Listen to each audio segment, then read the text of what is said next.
And I'm kind of surprised. Like he is 29 years old, and like I believe his arbitration range was somewhere between like 8 and 12 million. And like I was kind of surprised that the Twins didn't pick him up. A little bit of a shocker. They think that his value is a little bit lower than that. I'm kind of shocked too, actually, because for a player that's done this, now 2 seasons in a row, clearly been contributing on your team.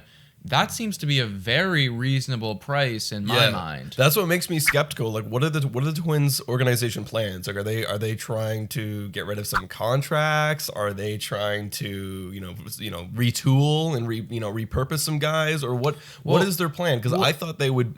I projected them that they wouldn't be a contender, or not like a strong contender as they were last year. I thought they'd go down a bit on the rankings, but I thought they'd at least try. Try to bring back some good pieces like an Eddie Rosario. Well, from what I read, from what I heard, it seemed like they were really shopping around Eddie Rosario. Yeah. And no one was bringing them up on it. And the reasoning of this article, I wish I had it off the top of my head so I could shout it out.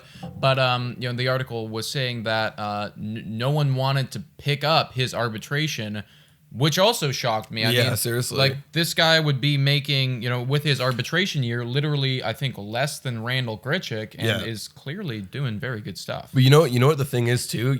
I just thought, like, what could be a reason? And I think all teams are still waiting to sign the big outfielders. Like, I think Eddie Rosario is good. However, there is other outfielders like, a George Springer, a Michael Brantley, an Ozuna that are still out there that teams want. So, but if you grab Rosario, it's like, okay, you're basically saying this is the outfielder. So I think some teams are still shopping. That's true. That would make sense. That is true. And I guess, also maybe there's a factor coming into this about, COVID and money right now and not wanting to pick up like a $10 million contract on what would be, and I don't mean this in a rude way, a second place prize to some of those other guys. He is absolutely second place prize. Like literally, if we don't get Springer or Zuna or any of those 3 guys, like Eddie Rosario, maybe, I'm going to be honest, dude, like based on these numbers, would you take him?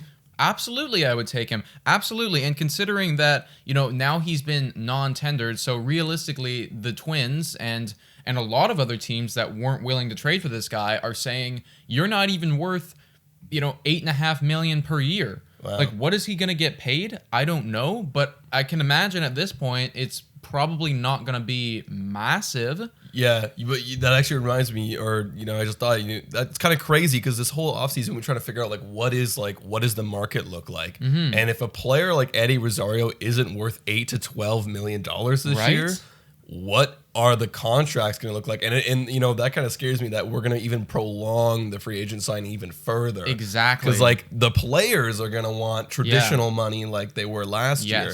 Yes. And I don't know if it's going to happen, or whoever's going to get the players are the ones that are going to be able to cough up the dollars. Yeah, I completely agree. And this is super interesting just because Eddie Rosario is very clearly an immediate impact player. And to not be willing to shell out literally, $10 million for this guy, I think it's pretty shocking, and I'd be super duper happy if the Blue Jays picked this guy up. I think he would be a great, cheap second option to a George Springer. That would leave our options open to next season or even this offseason, continue to buy.